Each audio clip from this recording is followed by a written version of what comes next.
Hello दोस्तों, मैं जितेंद्र रघुवंशी। आपका स्वागत है मेरे चैनल VR टैक्स सॉल्यूशन में। दोस्तों, शायद आपको जानकारी होगी कि इनकम टैक्स के रिटर्न शुरू हो चुके हैं फाइनेंशियल ईयर 2025-26 और असेसमेंट ईयर 2026-27।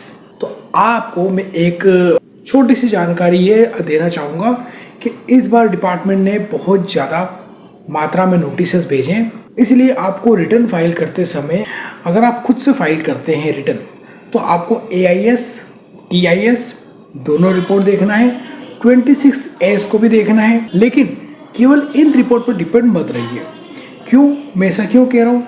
क्योंकि जो ये रिपोर्ट है, इन रिपोर्ट में हमारी इनकम दिखती है, जिसके बेस पर हमारा रिटर्न फाइल होता है। लेकिन ये ज़रूरी नहीं कि ये रिपोर्ट फुल्ली अपडेटेड हो, वो रिपोर्ट बेस्ड होता है। मतलब एग्जाम्पल के लिए, आपका अगर सैलरी में से TDS कटा है 24,000 रुपये, 2,000 रुपये महीना, लेकिन जिस डिपार्टमेंट ने, मान लीजिए बैंक ने आपका TDS काटा है, लेकिन बैंक ने आपका TDS डिपार्टमेंट के पास अभी जमा नहीं करवाया, काट के अपने पास रख लिया है। मतलब आपके इनकम में से डिडक्शन तो हो गया है, लेकिन वो डिपार्टमेंट के खाते में अभी नहीं गया है। तो वो TDS की अमाउंट आपके 26S में दिखेगी और ना ही उतनी अमाउंट आपके TDS में, आपके 26S में शो होगी।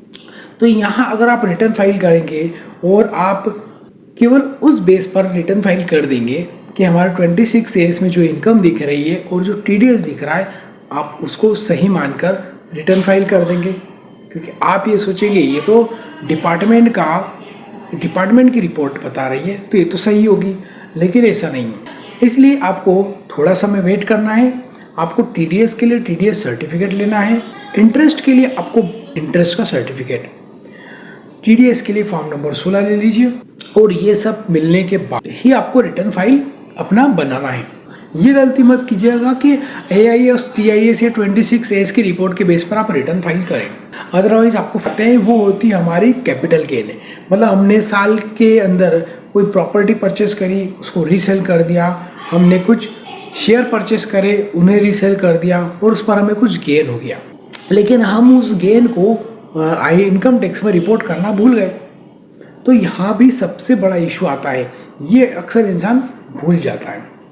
तो हमको ये भी ध्यान रखना है, हमारे बैंक के ट्रांजैक्शन को देखना है। मतलब आपको 1 अप्रैल 2025 से 31 मार्च 2026 तक का बैंक स्टेटमेंट निकालना है, और उसको एक बार अपने हिसाब से डिपॉजिट साइट वाला पार्ट को इसकी स्क्रूटनी करना है।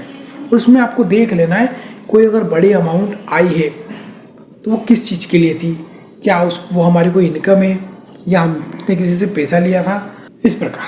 तो ये सारी चीज़ें करने के बाद ही आप रिटर्न फाइल कीजिए।